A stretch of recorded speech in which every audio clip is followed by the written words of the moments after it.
Joshua 22. Eastern tribes return home. Then Joshua summoned the Reubenites and the Gadites and the half-tribe of Manasseh and said to them, You have done all that Moses, the servant of the Lord, commanded, and you have obeyed me in everything I commanded. For a long time now, to this very day, you have not deserted your fellow Israelites, but have carried out the mission the Lord your God gave you. Now that the Lord your God has given them rest as he promised, return to your homes in the land of Moses, the servant of the Lord gave you, on the other side of the Jordan.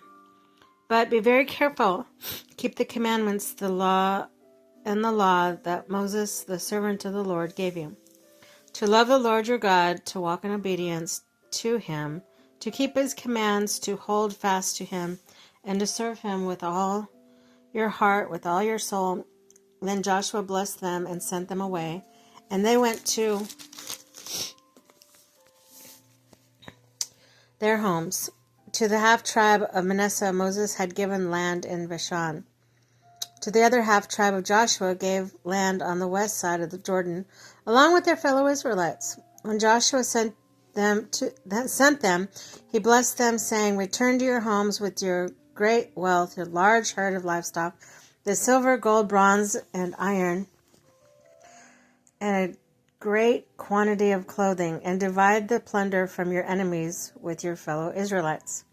So the Reubenites, the Gadites, the half-tribe of Manasseh, left the Israelites at Shiloh and Canaan to return to Gilead, to their land, which had acquired in accordance with the command of the Lord through Moses.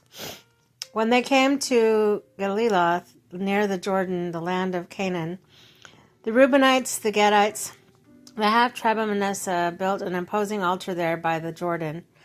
When the Israelites heard that they had built the altar on the border of Canaan at Gelath, near the Jordan, on the Israelite side, the whole assembly of Israel gathered at Shiloh to go to war against them.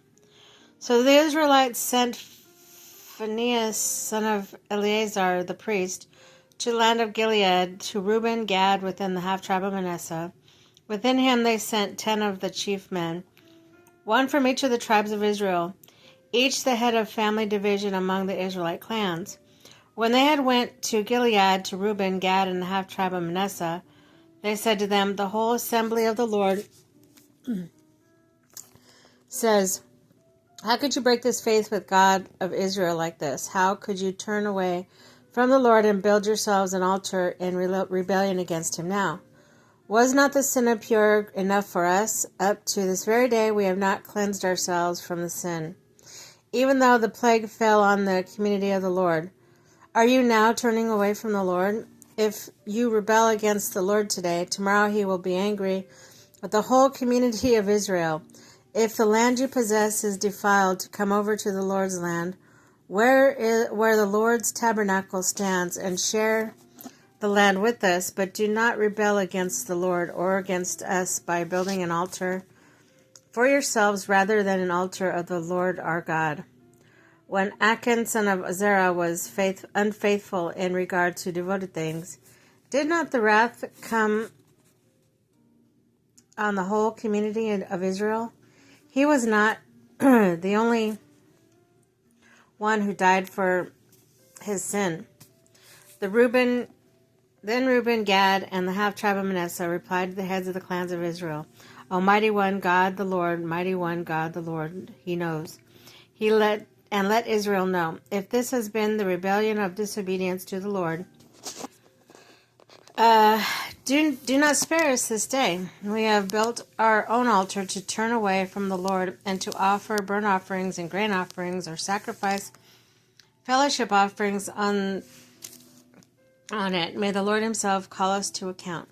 No, we did not fear that someday your descendants might say to ours, What did you have to do with the Lord, the God of Israel? The Lord has made the Jordan a boundary between us and you, the Reubenites, and Gadites. You have no share in the Lord. So your descendants might cause ours to stop fearing the Lord. That is why we said, Let us get ready and build the altar, but not for burnt offerings or sacrifices. On the contrary, it is to be a witness between us and you, the generations that follow, that we will worship the Lord at his sanctuary with our burnt offerings, sacrifices, fellowship offerings. Then, the future, your descendants will not be able to say to ours, you have no share with the Lord.